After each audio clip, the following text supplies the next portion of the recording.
ಇದು ಈಗ ತೋರಿಸ್ತಾ ಇರೋದು ಕೈಗೊಜ್ಜು ಅಥವಾ ಕುಟ್ಟು ಸಾರು. ಎಲ್ಲ ಹಸಿ ತರಕಾರಿಗಳೇ, ಈರುಳ್ಳಿ, ಹಸಿಮೆಣಸಿನ್ಕಾಯಿ, ಶುಂಠಿ, ಬೆಳ್ಳುಳ್ಳಿ, ಜೀರಿಗೆ, ಮೆಣಸು, ಬೆಲ್ಲ, ಹುಣಸೆಹಣ್ಣು, ಉಪ್ಪು, ಇಂಗು, ಕೊತ್ತಂಬರಿ ಸೊಪ್ಪು, ಕರಿಬೇವು ಸೊಪ್ಪು, ಇದು ಎಲ್ಲನೂ.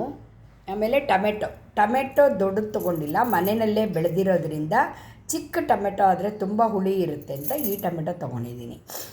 ಇದು ಎಲ್ಲನೂ ಸಣ್ಣಗೆ ಹೆಚ್ಚಿ ಇದನ್ನು ಚೆನ್ನಾಗಿ ಕುಟ್ಟಿ ಒಂದು ಪಾತ್ರೆಗೆ ಹಾಕ್ತಾ ಬರಬೇಕು. ಎಲ್ಲ ಕುಟ್ಟಿ ಆದಮೇಲಿಂದ ಕೈಯಿಂದ ಚೆನ್ನಾಗಿ ಕಿವುಚಿ ಅದನ್ನು ಒಂಥರ ರಸ ಥರ ಮಾಡ್ಕೋಬೇಕು. ರಸ ಥರ ಮಾಡಿಕೊಂಡು ನೀವು ಹೆಚ್ಚು ನೀರು ಬೆರೆಸಿದ್ರೆ ಸಾರು ಥರ ಆಗುತ್ತೆ, ಇಲ್ಲ ಸ್ವಲ್ಪ ಗಟ್ಟಿಯಾಗಿ ಮಾಡಿದ್ರೆ ಗೊಜ್ಜು ಥರ ಆಗುತ್ತೆ. ಗೊಜ್ಜು ಮುದ್ದೆಗೆ, ಅದಕ್ಕೆಲ್ಲ ಚಪಾತಿಗೆ, ರೊಟ್ಟಿಗೆ ತುಂಬ ಚೆನ್ನಾಗಿರುತ್ತೆ.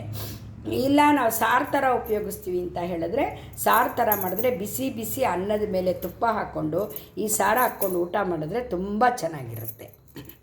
ಇದು ನೋಡಿ, ಎಲ್ಲ ಪದಾರ್ಥಗಳು ಬಿದ್ದಿರೋದ್ರಿಂದ ವಾತ, ಪಿತ್ತ, ಕಫ ಮೂರಕ್ಕೂ ರಾಮಬಾಣದ ತರಹ ಅಡುಗೆ.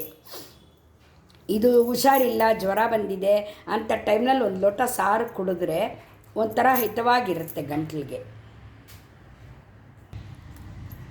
ಇದು ಎಲ್ಲ ಸಾಮಾನು ಕುಟ್ಟಿ ಆಗಿದೆ. ಈರುಳ್ಳಿ, ಕರಿಬೇವಿನ ಸೊಪ್ಪು, ಹಸಿಮೆಣಸಿನಕಾಯಿ, ಶುಂಠಿ ಮತ್ತು ಟೊಮೆಟೊ ಎಲ್ಲ ಕುಟ್ಟಿದೆ. ಇದರಲ್ಲಿ ಜೀರಿಗೆ, ಮೆಣಸು ಕುಟ್ಟಿದೆ. ಇದು ಹುಣಸೆ ಹಣ್ಣು ಕೂಡ ಕುಟ್ಕೊಂಡಿದ್ದೀನಿ, ಉಪ್ಪು. ಇದು ಒಂದೊಂದೇ ಎಲ್ಲ ಹಾಕ್ಬಿಟ್ಟು ಇದರೊಳಗಡೆಗೆ ಚೆನ್ನಾಗಿ ಕಿವುಚಬೇಕು, ಚೆನ್ನಾಗಿ ಕೈಯಿಂದ ಕಿವುಚಬೇಕು. ಹಾಕಿ ನೋಡಿ, ಈ ಥರ ಚೆನ್ನಾಗಿ ಕಿವುಚಬೇಕು. ಎಲ್ಲ ಒಂದಕ್ಕೊಂದಕ್ಕೆ ಚೆನ್ನಾಗಿ ರಸ ಬಿಟ್ಕೊಂಡು ಹೊಂದ್ಕೊಳ್ಳುತ್ತೆ. ಹೊಂದ್ಕೊಂಡಾದಮೇಲೆ ನೀರನ್ನ ಬೆರೆಸಬೇಕಾಗತ್ತೆ. ನಮ್ಮದು ಜನಪದ ಪ್ರಕಾಶನ ಅನ್ನೋ ಪ್ರಕಾಶನದ ಅಡಿಯಲ್ಲಿ ಬೇಕಾದಷ್ಟು ಅಡುಗೆ ಪುಸ್ತಕಗಳು ಬಂದಿದೆ.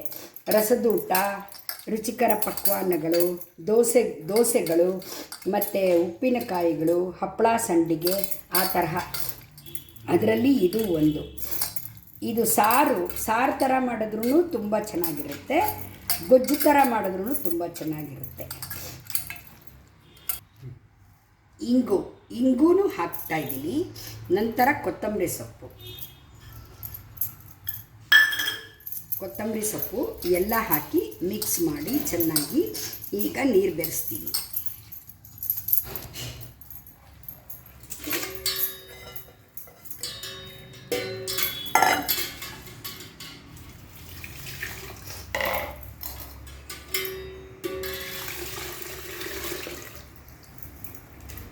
ರೆಡಿ.